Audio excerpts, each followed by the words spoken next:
자, 시작하겠습니다. 금강경 8과 의법 출생분을 저번에 끝을 안 봐서 보충 설명을 좀 더 하고 넘어가도록 하겠습니다. 그래서 법을 의지해서 출생한다. 이게 중요한 거예요. 그래서 저번에 얘기 드렸듯이 인생의 사고방식의 기준점을 어디에 둘 것인가, 나 개인에 둘 것인가, 가족주의에 둘 것인가, 또 밖에 사회주의로 둘 것인가, 뭔가 그 중심을 잡아줘야 되는데 그 중심이 뭐냐, 바로 의법 출생분이다 하는 거예요. 그래서 법을 중심으로 해서 자기의 판단과 자기의 어떤 그 소망과 자기 가족의 이익과 미래를 법을 중심으로 풀어가면 된다. 그 법이 뭐냐? 바로 출세관법이다 하는 것이. 그래서 세상의 법은 그러면 그 필요 없느냐? 세상의 법은 나쁘자고 하는 소리가 아니다 이죠. 그래서 그 법의 기준점으로서 세상을 풀어야 만사형통을 한다는 것이에요. 그러면은 예를 들어서 지금 우리나라도 일본 사람이 교과서에다가 독도는 지구 땅 이렇게 억지 쓰고 또 뿐만이 아니고 또 위안부는 그냥 적이다 이렇게 아주 그냥 그 혹독하게 노예다 이런 식으로 하든지 그 자기들 사정으로 하는 말인데 트럼프는 자기 합리화시킨다 이거죠. 이것이 뭐냐? 지금 꺼내놓은 말들이 그 말이에요. 자, 자기의 사고방식이 사막도 인생의 상자인가? 이 사막도는 지옥하기 축생이라는 거죠. 그래서 최순실하고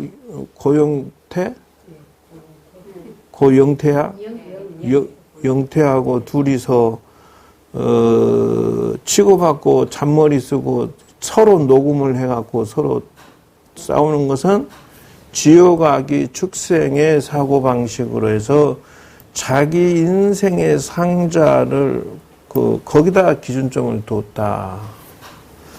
그러니까 지옥의 사고방식, 아기의 사고방식, 축생, 짐승들의 사고방식을 넣어서 스스로들 서로 망가뜨려 놓는 것이다. 이런 거죠. 그러면 두 번째는, 인생의 사고방식을 천상인간 중심으로다 하는 거예요. 그래서 그 상자라고 하는 것은 자기만의 생각의 감옥이다. 이런다는 것이에요. 자기 합리화 중심, 이렇게. 결국 자기 인생을 망친다는 거예요. 정말 하면 남이 하면은 스캔들이고 자기 하면 로맨스다. 그래서 출발점을 잘 가져야 돼요. 그네는 자기가 무조건 옳다. 우병우도 무조건 자기가 옳다. 자기 이익, 남은 피해를 줘도 괜찮다. 자기 합리화는 결국은 부부의 인생을 망친다. 그러니까 자기 중심은 부인한테 피해를 주게 돼 있어요. 또 여자도 마찬가지예요. 이걸 보고 뭐라냐? 갑기합토와 같아. 갑목이 기토를 만나면 자기 역할을 안 해서 꼬부랑 할배나무가 돼버려. 기상이 죽어버린다 그 말이에요. 소탐대실이죠. 그래서 병신합수와 같아. 병화는 태양인데 신금이라는 반짝이는 다이아몬드를 만나서 합의돼가지고 뻘짓해버려. 자기 합리화는 자녀들의 인생을 망친다. 결국은 우병우는 자기가 자식을 갖다가 꽃보지? 아주 그 좋은 자리에다가 넣어서 편하게 군대를 훈련시켜서 나오는 것을 잠깐은 이익인지 모르지만 결국은 그것이 손해다는 것이요. 거기 있는 사람 치고 안 그런 사람은 한 명도 없어. 물론 그러겠지. 예, 그러나 네, 결코 순실이가 자녀를 너무 생각하다 보니까 이제는 중졸밖에 대접을 못 받아. 고졸도 잘려버리고 대졸도 안 돼버리고 자녀들의 인생을 망쳤다는 것이에요. 그게 자기 생각이다. 그래서 금강경의 마음으로 파사현정을 하지 않겠는가. 즉 자기 합리화 감옥에서 나와라 이게. 그 현재 머리 허연 노인네 변호사 나와서 태극기 두르고 막 박사모 하지만 자기 합리화라는 거 이거 보고 자기 합리화. 황교안이 나와서 청와대 못 들어가게 하고 막 특검 연장 안 시켜주고 이것도 뭐요? 자기 합리화. 한나라당이 전부 박근혜 편들어서 데모 같이 하는 것도 역시 자기 합리화들. 결국은 뭐요? 자기 인생, 가족의 인생, 한국의 전체 인생을 망친다는 거예요. 이게 사건이에요. 그래서 의법 출생분이라고 하는 것이 그럼 이 기준에 이런 식으로 하면 안 된다는 뜻을 말하고 있다는 거예요. 그래서 천상인간도 역시 틀린 사고방식이다 하는 거예요. 극락간다, 천당간다 이 사고방식도 불교에서는 원치 않는다는 거예요. 왜 그냥 복진타락이기 때문에 그렇다 이죠. 그래서 긍정적인 사고방식의 문제점을 객관화시키지 않으면 공멸한다는 게 같이 망하고 죽는다는 것이요. 그래서 이 마인드 체인지 의 기도법을 해라. 정말 생각의 체인지 기도를 해야 된다. 정말 여러분들은 기도할 때 단순히 주세요 기도만 하는데 노 그게 아니에요. 마인드 생각에 바뀌는 기도를 함으로 해서 영가가 천도되고 내가 바뀌고 내 인생이 바뀌고 내 가족이 바뀐다는 거예요. 그 출발점이 어디냐 하면 내 생각의 포인트를 바꿔라 이거죠. 그래서 내가 생각을 바꾸지 않으면 뭐예요? 자녀가 그대로 모방해서 사기꾼, 도둑놈, 거짓말쟁이 순실이 딸이 얼마나 거짓말 잘해. 근데 이게 세상을 사는 방식이 벌써 거짓으로부터 출발을 하게 만드는 것이 결코 좋은 게 아니다. 그래서 거기에 기본적인 것을 체인지를 어떻게 할 거냐. 첫째는 기본적으로 부정적인 사견 이것을 고치는 쪽으로 어떻게 지옥하기 축생의 인생에 삿된 사고방식을 해서 예를 들어서 부부관계에서도요 무조건 부인 탓을 하는 건 고쳐야 되고 남편 탓하는 것도 고쳐야 된다. 그러니까 똑같은 말이라도 그렇죠. 내가 그 사위집에 가니까 그렇죠. 내 딸이 뒤지게 고생해. 그러면 어떻게? 배가 아파 죽으려고 그래. 근데 며느리 집 가고 있어. 내 아들이 고생해? 그럼 또 배가 아파 죽으려고 그래. 이걸 보고 뭐라고 하느냐? 부정의 사견이다 하는 거예요. 부정의 사견.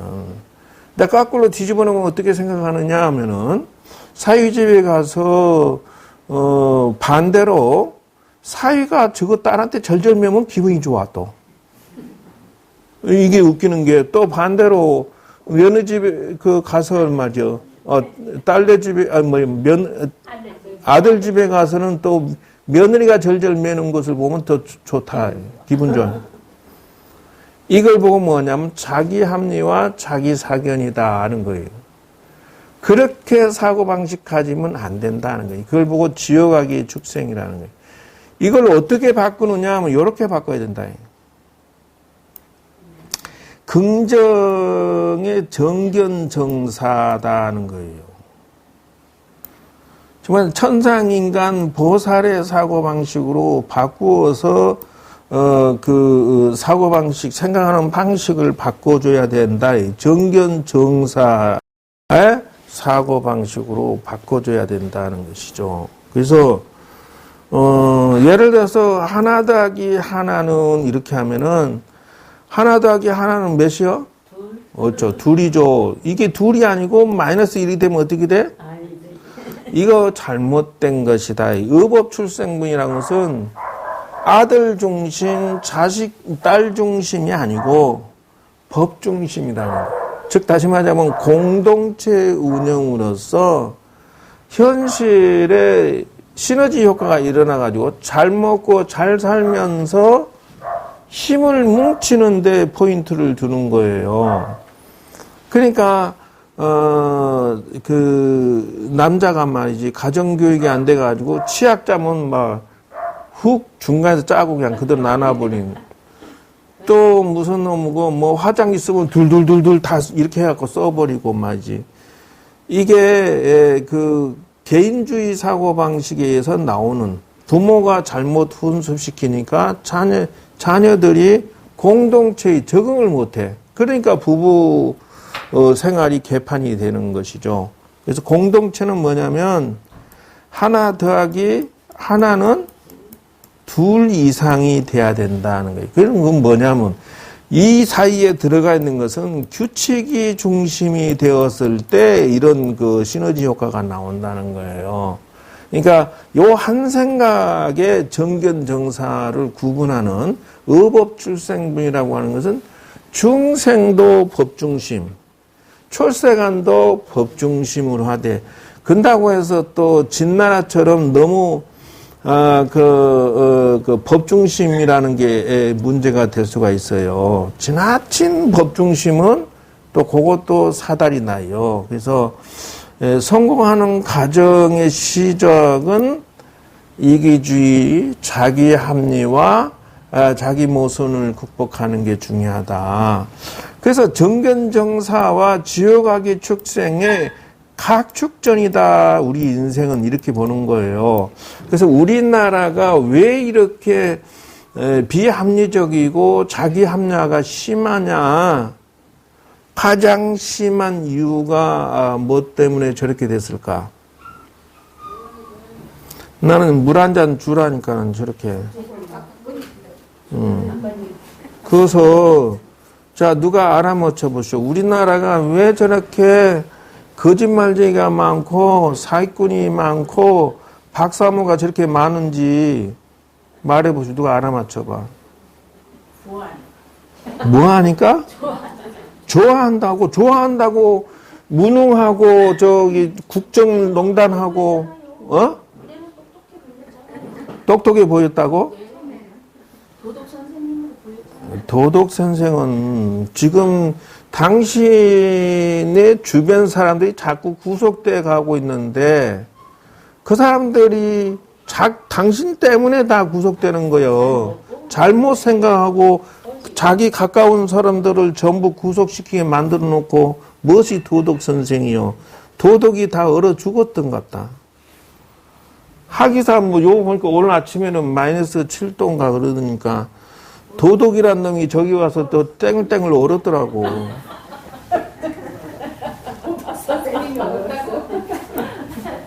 아니 하나님이 세상을 만들었다. 하나님이 아이 그거는 다 그냥 갖다 붙인 말에 불과하고. 자 그러면은 도덕이 딱 떨어진 거 같아.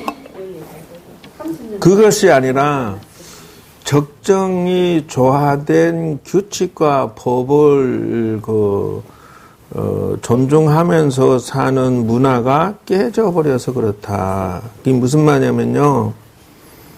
전쟁 문화의 사고방식이다 한다는 거예요. 그걸 보고.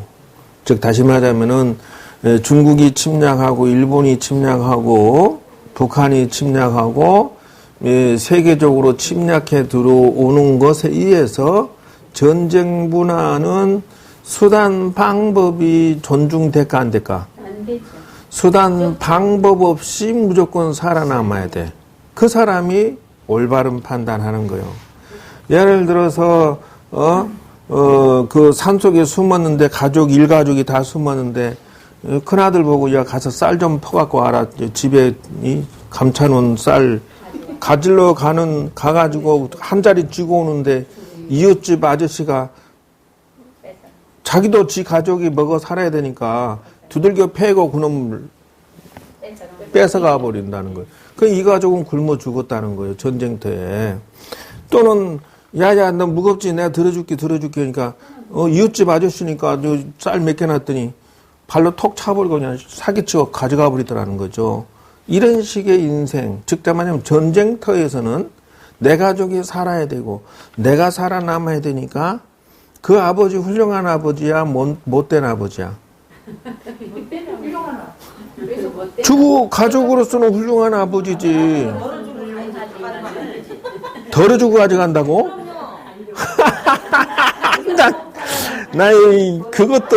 그것도 참 골치 아프다. 왜 그러냐면은 양심 바른 거라고 어차피 뺏어가는데. 다 죽고 나면 떼김대고 착한 게 더 있어. 아니라 맞아. 먹는 거 앞에서는 저거 없어. 그리고 덜어주면은 지 가족이 다 못 먹고 살아요. 조금이고 먹은 간에 그거 갖고는 저 식구들 먹기도 바쁘다 이 말이에요. 근데 걔가 안 가봐서 다른 어떻게 돼? 그러기 때문에 이 나라가 그 문화가 노인네들이 그대로 세습돼 내려온 상태가 돼서 지금의 젊은 친구들이 그 버릇이 없어지고 막 사는 이유가 부모들이 그 사고방식 가져서 그런다는 거예요. 지금 우리나라는 전쟁 문화의 후유증에 의해서 상상할 수 없는 문제를 야기시키고 있다는 것이죠. 그래서 다시 말하자면은 이 규칙이 사라져버린 나라, 규칙이. 그래서 역적이라고 그 드라마 나오죠. 거기 보면은 뭐 양반이 종놈을 괴롭히면 당해야 되는 거야라고 그 합리화시키잖아요. 종은 무조건 뺏겨야 되고 무조건 강탈당해야 되고 법이 없어요. 종은 노예고 짐승이다 이거죠. 그래서 그런 사고방식을 바로잡는 게 미국이었어요.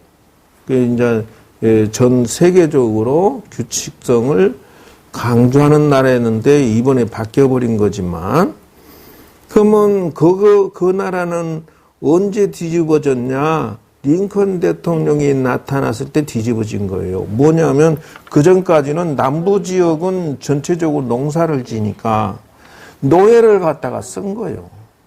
흑인 노예고 아프리카 노예를 갖다 써. 그냥 그때는 팔았어. 사람을 노예처럼. 그런데 링컨 대통령이 나타나서 노예 해방 이런데 남부 지역은 해방이 어딨어 웃기고 앉았네. 절대적으로 안 돼. 해방 없어 이렇게 나가니까 남북 전쟁을 일으켜서 그놈하고 노예 제도 없애는데 전쟁 치르는데 얼마나 죽은 줄 알아요? 얼마나 전쟁터에 죽었을까 그때. 남북 전쟁을 일으켜가지고 얼마나 많은 사람이 죽었냐 하면은 62만 명이 죽었어. 그 당시에. 그 정의 한번 바르게 세우는데. 그런데 그래 수업료를 내서 미국이 현재 세계적인 국가가 된 것이다 이 말이에요. 정의를 한번 세우는데 그래 힘들어요. 그런데 우리나라는 그런 수업료를 냈느냐? 아직도 낸 적이 없어. 남북전쟁으로 인해서 계속 싸울 뿐이지 아직도 그거는 해결이 안 된 상태다. 그래서 그걸 보고 뭐라 하냐면 여기 나오면 이 가운데 첫째 이기주의적인 사견 고쳐, 두 번째 비판적인 사고방식, 세 번째 부정적인 사고방식, 네 번째 감정주의적인 판단, 다섯 번째 무지무식한 자기 주장, 이런 것들을 이것을 보고 뭐라 하냐, 이거를 지금 자기 합리화시킨다고 해서 여러분들이 잘 되느냐 하면 절대 아니다는 거죠. 그래서 뭐냐 하면은 사업도 가족도 돈도 아군이 오는 것이 뭐냐 하면은 첫째 다른 이의 결점을 부풀린다. 자신의 장점을 부풀린다. 자기 잘못을 정당화한다. 난 잘못한 게 없어 이거죠. 그래서 그네 아줌마 말듯이 다 엮은 거예요 이러잖아. 상대를 원망한다. 그러니까 문제는 역대 대통령이 지금 생각하니까 한결같이 양아치고 도둑놈들이었어. 한결같이. 왜냐면 왜 그러냐면은 자기 가족들이 다 해먹어. 그게 멍청이들 제일 가장 못 해먹은 게 누구냐? 영삼이하고 대중이 가족이야. 왜요? 저도 다 해먹었는데. 다 해먹었는데 전두환이나 노태우처럼 못 해먹어서 박정희 대통령처럼. 해먹었대? 그래? 너무 많이 해먹었대요.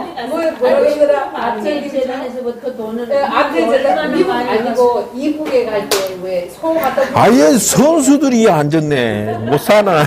아니 누가 그랬다 지하철 타고 근데 그게 지하철 타고 가면서 그런 얘기예요. 그 트럭 8톤 트럭으로 이북으로 실어줬다는 거예요. 그러니까 그 운전한 기사가 얘기했겠죠. 그러니까 그 말이 나오겠죠. 좌우간 불평 불만을 가진다 무조건 비난한다 이렇게 해서 자기 인생 자기 가족 그래서 이런 것들을 고치면서 기도를 하거나 수양을 해야 된다는 게 중요한 것은. 근데 지금 보면은 박사모에 웬 스님들이 와서 데모하고 언제 들어요? 그래서 내가 그 친구를 잘 아는데 약간 좀 이렇게 살쭉 된 친구야. 이게 내가 그 인간 또 이거 보면 또 뭐라 할까 무섭다. 내가 그 차도 그렇게 생각했었던 친구인데 그거 가서 이러고 있더만. 태극기 흔들며 뭐. 저 생각 저 중에 하나가 있으면 그래요. 말씀하신 이걸 보고 뭐라 하느냐 하면은 자기 배반이라는 거예요. 자기 감옥, 자기 배반, 자기 망하는 데에 빠져버린다. 왜곡과 자기 왜곡된 사고방식은 운세가 나빠진다. 사업도 가족도 돈도 다 나쁜 게 나한테 다 온다는 것을 명심해야 된다는 것이죠. 그래서 이거를 자기 가족한테 가지고 들어가면 부부 갈등, 편견, 폐쇄된 자기 감옥 상자로 인해서 기도를 해도 지방방송 그만하랬잖아. 그렇게 재밌어? 에이, 그럼 이거 하지 말자. 넘어가 버리. 그래서 의법 출생부는 이렇다라는 것이죠. 그래서 법을 중심으로 펼치는 것이 세상에 나가면 어떤 현상으로 나타나냐 하면은 이런 현상으로 나타난다. 지금의 왓츠앱은 약 12억 명이 쓰고요. 위챗은 8억 4,600만 명이 쓰고요. 스냅챗은 3억 100만 명. 그럼 네이버는 몇 명이냐 하면 2억 1,700만 명이래요. 그래서 텔레그램은 1억 명이 사용되는데, 그렇죠? 그래서 지금 현재 돌아가는 상황이 스냅챗은 어떤 식으로 성장했느냐 하면은 처음에는 1,000만 명, 3천, 1억, 1억 8천, 3억 100만 명 이런 식으로 성장을 했다는 거예요. 그러니까 페이스북이 이 왓츠앱을 갖다가 흡수해 버렸어요. 그래서 페이스북에다 광고를 하려면은 돈을 그렇게 많이 내야 돼요. 그러니까 세계 페이스북이 이 왓츠앱을 갖다가 주워 먹어버린 거예요. 돈 줄 만큼 주고. 그러면은 도시바의 흐름을 지금 보면은 이 지금 도시바가 지금 그 팔라고 내놨대요.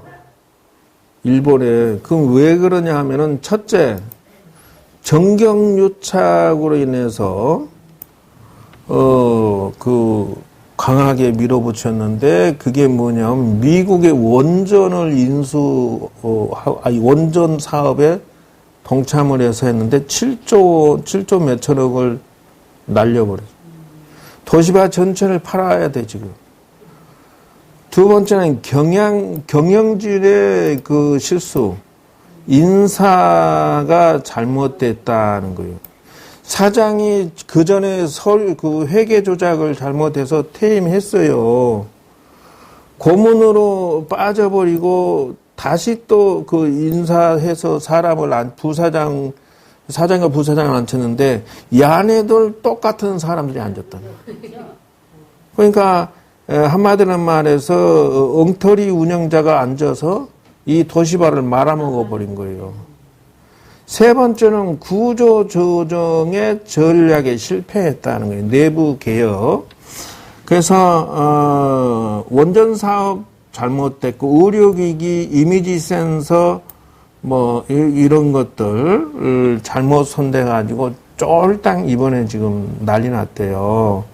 TV 패널, 휴대폰, 뭐 이 자동차 뭐 이 사람들 이거 어마어마하게 지금 큰 기업체인데 도시바가 드디어는 그 두 손 두 발을 들었는데 이거는 이제 낸드플러시 그 공장을 팔면은 지금 그 SK에서 눈독을 들인대요. 그래서 왜 그러냐 하면은 그 메모리 CD 이거 메모리 칩 이게 앞으로는 그 빅데이터로 인해서 시장성이 세계에서 가장 많이 사용되는 시대가 왔다.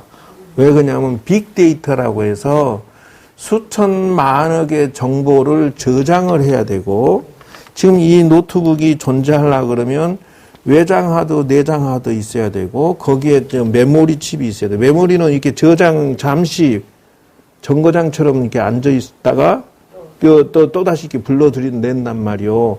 예, 그 내장 하드, 외장 하드나 이런 것은 저장 창고고 이게 아주 그냥 세계적으로 난리나 불티나게 팔려 지금. 삼성이 핸드폰으로 쫄딱 손해를 볼 때, 몇 조 원 손해 볼 때, 왜냐하면 갤럭시 노트 7을 망해버렸잖아요. 타가지고. 근데 그걸 팔아서 지금 대박 났다는 거예요. 그래서 중국에서 약 30조 원을 투자해서 그 공장을 짓는다고 난리야, 지금. 왜 그러냐. 이게 세상의 경영이란 게 뭐냐면 편협된 사고방식, 사람을 중요하게 인사 못한 것, 경영의 포인트 잘못 잡으면 이런 도시바 같은 엄청난 데가 그냥 콕 주저앉아버려요. 한순간이야. 한진해어 1조 8천억의 그 융자한 돈들 다 휴지 조각처럼 날아가지 지금. 다 해체돼 버렸어요. 폐업되고 망했어요. 누구 때문에? 순실이 아줌마 때문에, 근혜 아줌마 때문에. 한진해운 맡았던 사장이 누구라고 회장? 누구야, 조중훈인가? 대한항공 사장, 아니. 하여튼, 그렇게 해서 평창에 그 개인 사업자 못하게 한다. 평창 회장 맡은 것도 빼버리고. 어쨌든 그래서 나라가 부도나는 것인데 그럼 이것이 어떤 현상이 있냐면 V자형으로 회복한 데도 있어. 히다치라고 해서 2009년에 최악의 적자를 냈다가 경영진을 파격적으로 인사를 해요. 옛날에 부회장, 이 자리에 부회장 했던 사람이 좀 비판적이지만은 아주 능력면에서 탁월했던 사람이 있었는데 이 사람을 쫓아버렸어요. 왜냐하면 그 무능한 회장진들이, 이사진들이 앉아있다가 저그들이 히다치를 그냥 홀딱 말아먹었는데 급하니까 이 친구를 다시 부른 거예요. 훌륭한 경영인을. 그때 지적할 때 말 안 듣더니 쫄딱 망하고 나서 부른 거예요. 근데 이 사람이 살려버렸어. 히다치를. 그러니까 지금 연 2조 원의 흑자 부활을 일으켰다는 것이에요. 이걸 보면 뭐냐. 이게 지금 히다치의 그 흐름도인데요. 도시바하고. 요게 도시바가, 요 자리에서 지금 요 자리로 내려가는 중이에요. 도시바는 마이너스 4,600억 엔이라고 나오죠. 이게 뭐 4조 6천억이라는 뜻인데, 이게 히다치가 마이너스 7,800억까지 내려갔다가 쭉 올라서 가지고 지금 여기까지 올라서 버립니다. 1,722억 엔이라고 하니까 2조 원 정도 돼요. 도시바는 거꾸로 쭉 떨어져 가지고 마이너스 4,600억 엔. 그러면은 여기서 보면은 8,000억 엔이라는 마이너스를 히다치를 이렇게 세운 게 누구야? 그 부회장 인사를 잘해서 그래. 그 이름도 읽어보긴 했는데 나 이름을 모르겠어 어쨌든. 그러면 여러분도 마찬가지예요. 며느리 사회 받을 때 이건 기업가 사고방식을 일부 넣어줘야 돼요.